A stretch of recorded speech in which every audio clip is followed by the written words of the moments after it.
Hello, everyone. Welcome to the SoCal AI Talks podcast. I am your host, Edgar, along with my partner, Luis. We talk to business owners and entrepreneurs about their fields of expertise.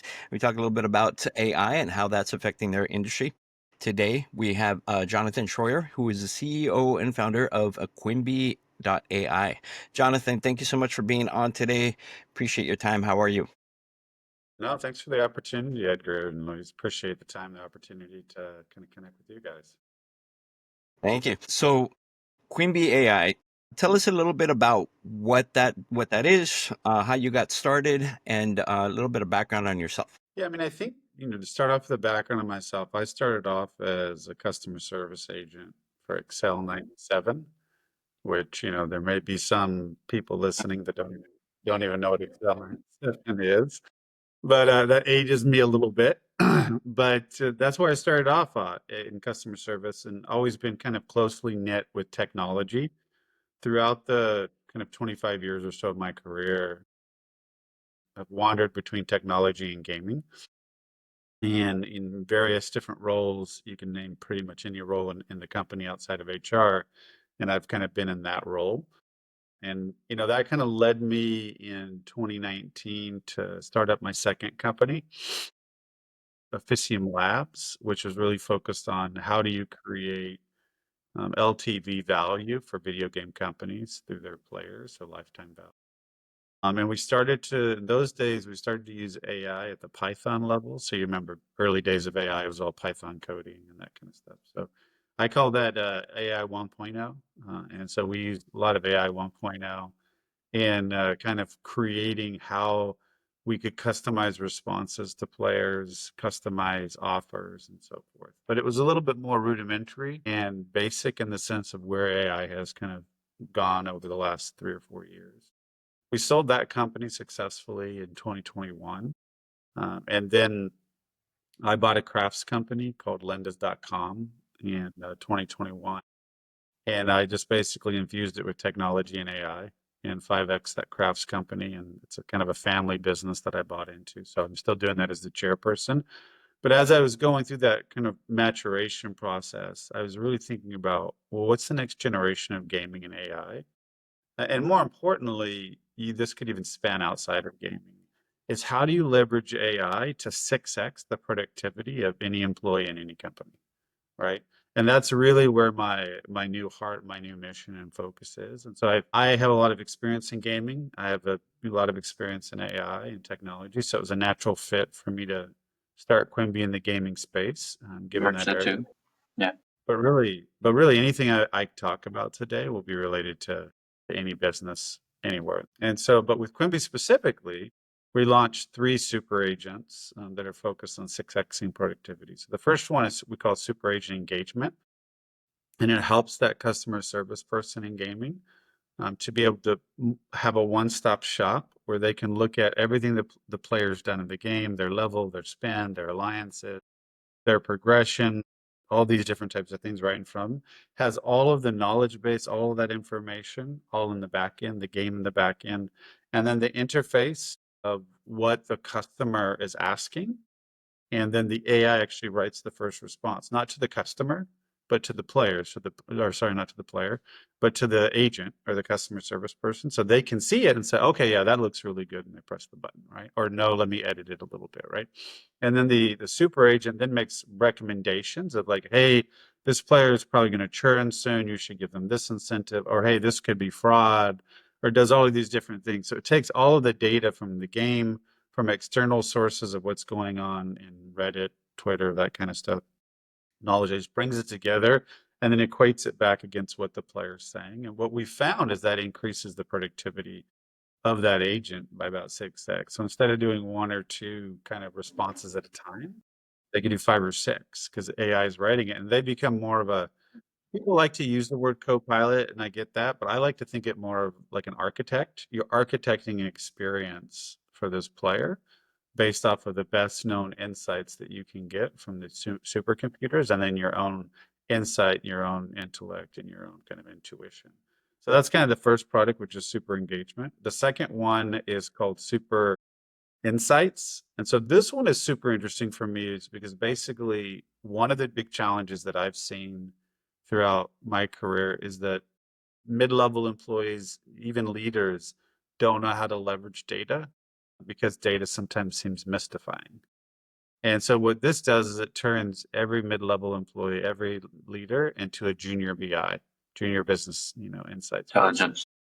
It's that you don't need that layer anymore because you can just put your prompts and ask your questions, and the super agent will tell you exactly what you need to create your scorecards, do this, do that. So it's super interesting. And then the last one is called Super Agent Live Ops, and essentially in the gaming space. So this one's a little bit more specific to gaming. The whole component of monetization for mobile gaming is you give the game for free to a player, and then the player then pays to upgrade, have the best virtual identity, to be the best in the world. So this gives the live ops support specialist the ability to more easily customize millions of offers across the globe, specifically almost as if that player feels like this was the perfect offer for me, as opposed to getting like, oh, I'm going to get all the offers that everybody else has gotten, regardless of Right, my. right. So Wow, that's kind of that's where we're starting, but that's a little bit more to answer your question about my history and about Quimby.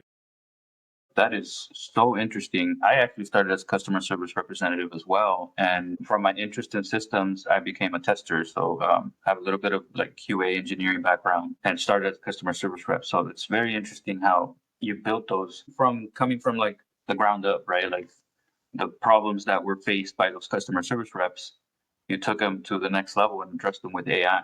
Very interesting. And then you mentioned like big data and the early days of Python. I think that's where Python became so popular, is because it could take so much data and analyze it, and with that AI 1.0, as you put it. Very interesting. I saw also in the slides that you, in the future, you're looking into fantasy sports, right? Is that kind of the next realm? That's right. So when we look at Quimby, we're starting off in the gaming space, and then you look at kind of the free fantasy sports, you look at freemium apps, you look at VIP hospitality. You could even look at e-commerce at some level, right? Because it's very similar. The digital commerce that happens in gaming is very similar to the physical. It's digital commerce, but physical goods that happens in e-commerce. So I think all of these different areas. So I mean, we've had conversations with great companies that are in this fantasy sports place, like Avia and DraftKings and other things of that nature, right? Yeah, they're getting Underdog. huge, Yeah. and So legislation is helping them out recently. yeah, yeah, yeah. So I play fantasy sports. Tell me a little bit how you guys plan to integrate AI into that, besides, the big data, right? Analyzing new dashboards of data for the players so you can make smarter decisions. How do you guys plan to implement AI for engagement for fantasy sports?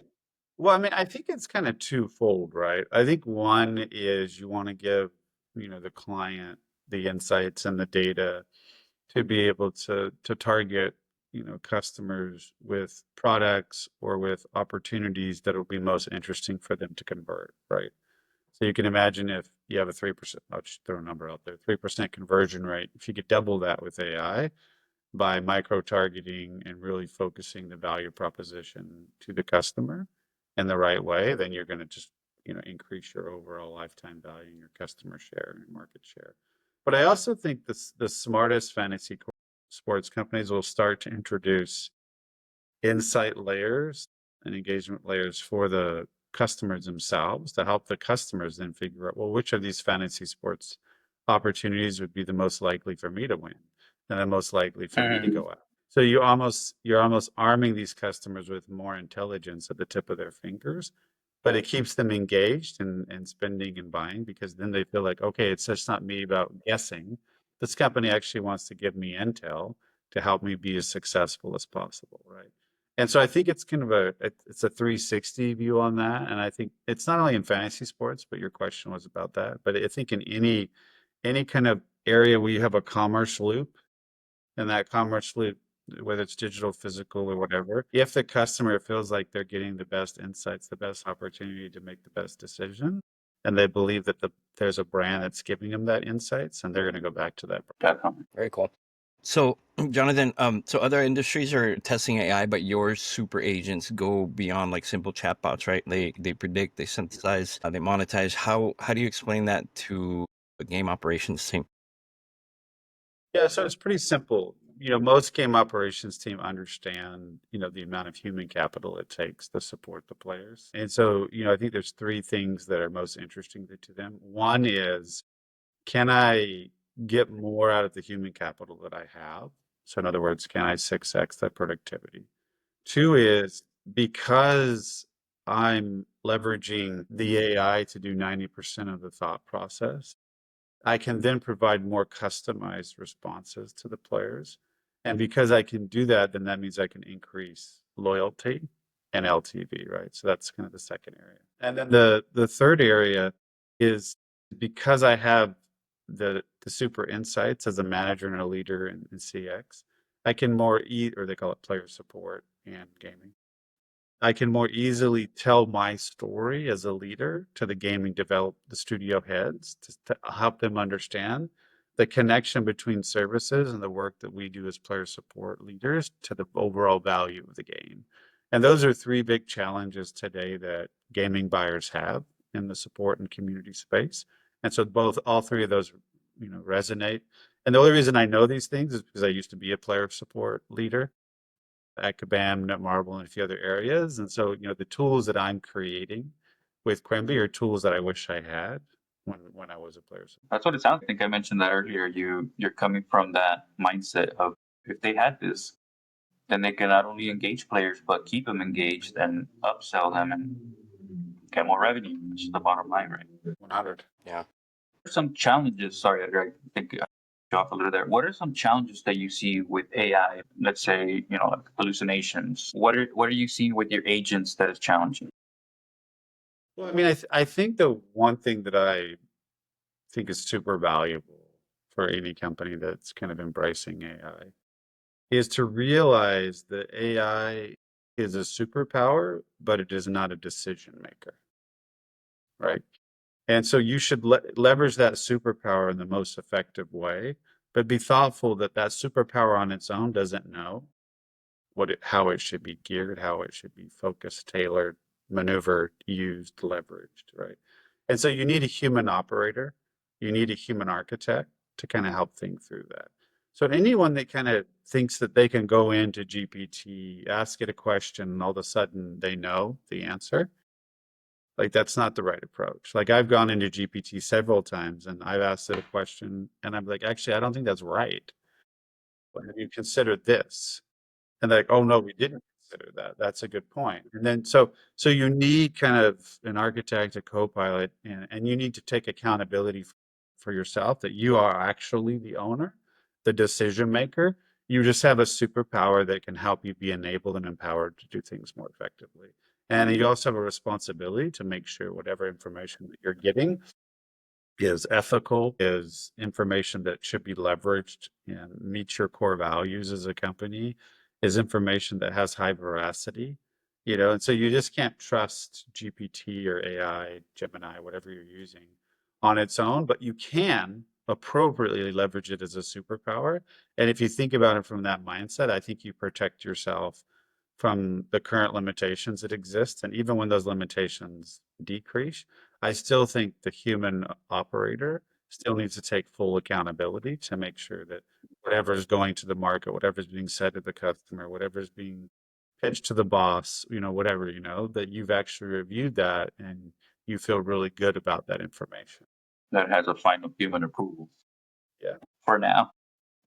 Jonathan, how would you measure success, like qualitatively and quantitatively, like when AI and CX converge?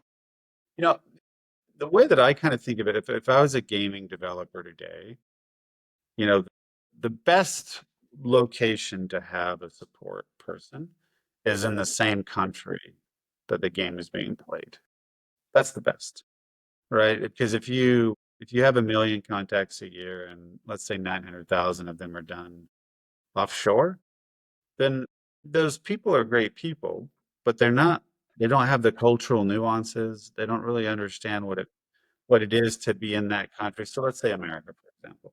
So let's say if I'm an American, I'm in Silicon Valley, I'm playing a game, my psychology, the culture here, everything's a little bit different than say like a Bangalore, India, or Manila, Philippines, or Tokyo, Japan, or I was gonna say Korea because they're hardcore, but yeah. Korea is another one. It's different. It's like different, right?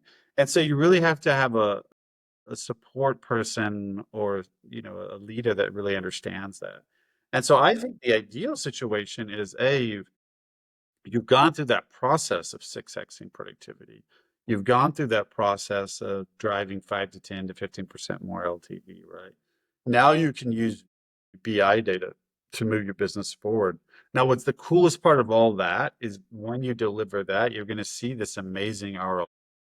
And then the next thing that you should be thinking about is, how do I move this person back to the country where the gamers are? Because this person is a person who's in the country where the gamers are is going to have higher intuition capability around what the gamer's thinking, and is going to understand their psychology a little bit better, and is going to be a better architect just because the native tribal knowledge they have around the topic, the game, the culture. And so I think that's what's cool, because if you 6x productivity, you ultimately decrease costs by 50 to 70%, right? So if you decrease costs by 50 to 70%, yes, you could take that in your budget, and that's a cost savings. Or you could say, I could get better LTV if I moved some of those people back to the native country wherever the game, whether it's UK, Germany, France, Italy, US, Canada, wherever. So I think that's what success really looks like, because by doing that, then you elongate the longevity of the game. Yeah, there's some games that have been going on for quite some time, and I Yeah. think it's all about engagement, right? Yeah. And there's a couple things that you keep mentioning that I love. First of all, the architect. You keep mentioning that human aspect, being the architect between AI and the final output. And then you keep mentioning also that productivity. I think every company right now is looking how AI can help their productivity across the board. Like I keep hearing it from associates, that they're pushing AI and meeting notes and any way that they can. And there's even tools that are implementing AI where it's really not ready. Like it almost slows you down using those kind of things. For example, there was a tool I was trialing for building quality assurance tests, right?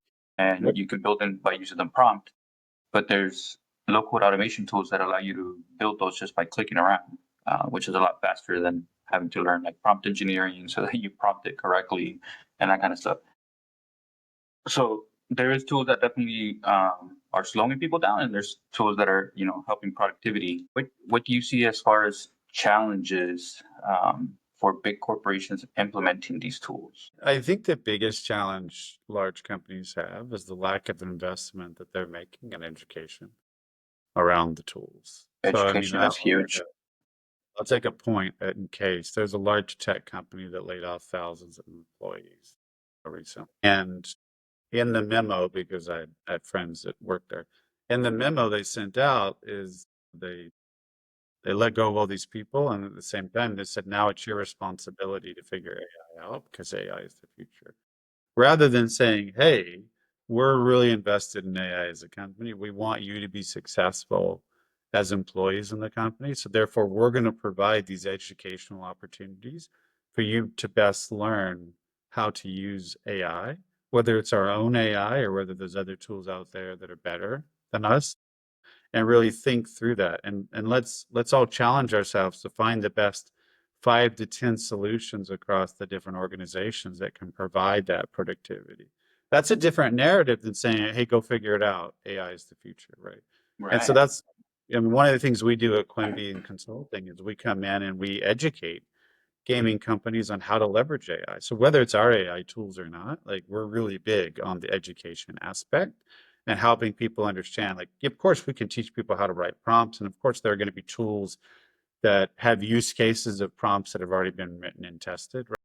And there's, pluses and minuses for both of those, depending on cost, benefit analysis and whatnot.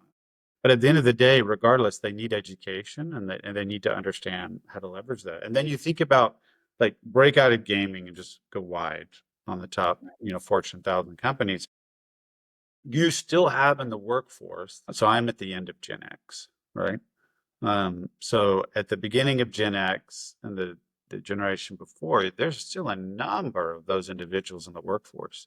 and they have a different technical profile, right? Than maybe I do, than definitely the millennials have, and the digital natives, the Gen Z, and so forth. And so you have to be mindful, like they're now being asked to switch their entire mindset about their career. So if you don't educate them, they're just going to leave. And if they leave, you're going to lose all of that immense knowledge that the millennial might know how to use the Gen AI and know how to use the technology and adopt it, but they won't have that 15 to 20 years of business experience that helps them to understand the potholes or to avoid the hallucinations that you mentioned here. And so I think companies have to be very mindful that yes, it's an important future, but you have a responsibility to educate. I think that's the most. That is such a great point. I've been with a couple different companies, and you could tell the difference in training when you go from a company that has a high emphasis on training, what you're calling education, and when you go to somewhere else where it's like all on the job training, figure it out as you go along. Huge, huge, huge, huge difference. So that's a great point. Yeah, definitely. Jonathan, so from a future vision and player economy perspective, what do you think the next stage in player engagement is? Is it AI guided game design, a real-time monetization, or is it something else, in your opinion? Well, I mean, you hit on some two key points already, so I won't repeat those because those are actually really good points. I think that there's a couple two or three trends that I'm seeing in gaming. So one is there will be a game within the next 5 years that will be launched, and it will be launched in the matter of 5 to 6 months versus the normal 3-year cycle. And it will be 99% created by AI. Wow. That game will happen. It will happen. And of all the industries and the verticals that are focused on AI, gaming is the most adoptive of AI. So that will happen. The second thing that will happen is you will start to see AI companions start to Like pop AI up. agents in the game, right? That's what I was going to ask AI next. agents in the game. So imagine playing Marvel Contest of Champions. That game's been around for 10 years. Louis, you mentioned games have been around for a while. It's a fighting game. And they don't like to be. Hey, we like fighting games. We used to play Bloody Roar for hours. And imagine Marvel Contest of Champions, and you got to pick who your favorite character was. Let's say your favorite character is the Hulk, whatever. Oh, And then all of a sudden the Hulk is your AI companion to help you figure out how to win the game, how to do better, how to be the best in the world, right? And that is essentially your own little super agent that tries to teach you and educate you and help you to get around this and figure out this and how to approach that and all these. So that's like going to be happening yeah, it sounds so in the next interesting. few years. So I think that's one thing that's going to be super interesting. And then I think the third one that will no doubt happen is over the next 5 years, probably towards the end of the 5 years, companies like Quimby are just the beginning stages of what live ops monetization looks like. Like we're going to be doing some interesting and fun things, but there will be a moment where all monetization is done by AI, where there's no longer a human that's needed because the AI is trusted. And there'll be parameters, there'll be gates, right? So the AI doesn't fall off the rails or off the mountain, as it were. But there will be a point where most live ops incentives and monetization will be completely automated. And then there'll just be parameters and alerts if there's a concern. Very similar to how the cloud is now completely automated and we just get alerts when there's a problem. Well, it used to be the humans that used to monitor all that stuff. And now the humans are like, why do I need to monitor this every day, every hour? Now I could just have a bot monitor it and tell me when there's a problem, right? So I mean, those types of things I think. Yeah, that's huge in cybersecurity too. The bot to alert you when something happens instead of just sitting there looking at thousands of logs. Jonathan, tell us some of the challenges you are seeing with your company. Like, if you could wave a magic wand and get rid of a challenge or a bottleneck, what would that be right now? I think that the biggest challenge when you start a new company is helping everybody understand the value proposition, which equates to kind of your right to win. And so, I mean, we started Quimby in May, it's July. We've been fortunate to land two large customers, given our history. We have a really well-known board of advisors that have been in gaming for 20, 25 years, founders and so forth. So we're Yeah, so one of your fortunate. co-founders was at EA. Yeah.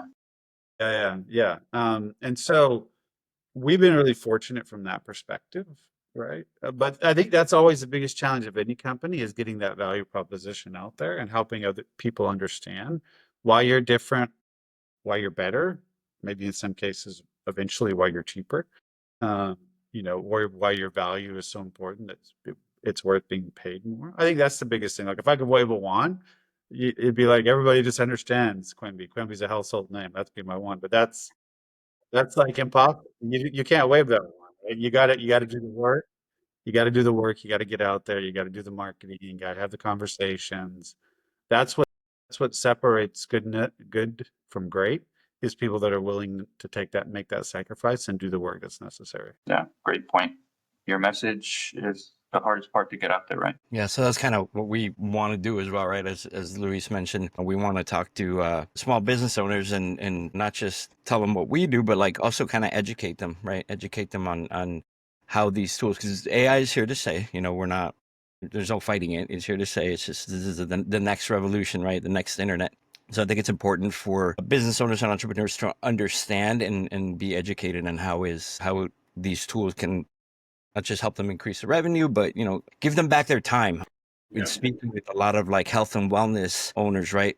A lot of times their passion, the whole reason why they got into the business is because they love what they do, right? Whether that's like being a personal trainer or being a yoga instructor or whatnot. And that's what they want to do. They don't want to deal with all the mundane, all the administrative stuff. So, these tools are out there for them to help them. Right. Yeah, sometimes they don't know they're out there, and that's kind of what we're trying to do is educate them on what's out there. Yeah. No, I think that's great. I mean, the wellness space is a great growing space. And I think most of the times when I've met wellness entrepreneurs, they don't often cross as tech entrepreneurs too. You have a few that are like that. And so helping educate those wellness entrepreneurs and the kind of the mentality it takes to be a wellness entrepreneur. Like I don't have that. But it's not somebody that has that mentality is a different mindset. So educating and helping them see how to not have to waste money as they build and grow their business and using AI to optimize their budgets and provide profit faster, I think is super valuable. So I'm glad you guys are doing this service for them. Awesome. Well, thank you. Yeah, we're trying. We just got started a few months ago ourselves, so thank you so much. Yeah, of course. Very insightful. I think we were very excited to talk to you because, like I said at the beginning, you're at the next level. So there's definitely a lot we can learn from you. And we are coming up on time. We want to be mindful of that. We usually tell people we'd like to give you the opportunity to kind of promote your business and help people find you, but you're not really running brick and mortar or anything like that. But we still want to give you that opportunity to kind of once again mention what Quimby.AI does and where you see yourself Yeah, yeah, in the I'm future. happy to do that. I mean, I think maybe a better use of the pitch would be just if anyone out there is interested in learning about AI, is interested in, wanting to have a 15 to 30-minute conversation, just as like a peer, to help you think through some things. I'm here, Jonathan Shroyer. You can find me on LinkedIn at Chief CX Officer. Is my LinkedIn. Quimbi.AI is my AI company. But happy to catch up and talk to any small to medium business entrepreneur where it can be helpful. And thanks for the time, guys, to have this platform to share some of my ideas, some of my thoughts, and hopefully it can be helpful to other small businesses out there. Yeah, thank you so much. We really appreciate your time and all your insight. You're very knowledgeable in this field. So glad Thanks, we got the guys. time to talk to you. Yeah, thank Yeah, you. me too. You guys have a wonderful rest of your day. I'll see you later. You Thank you, too. Bye Jonathan. bye. Thank you, Jonathan. Bye bye.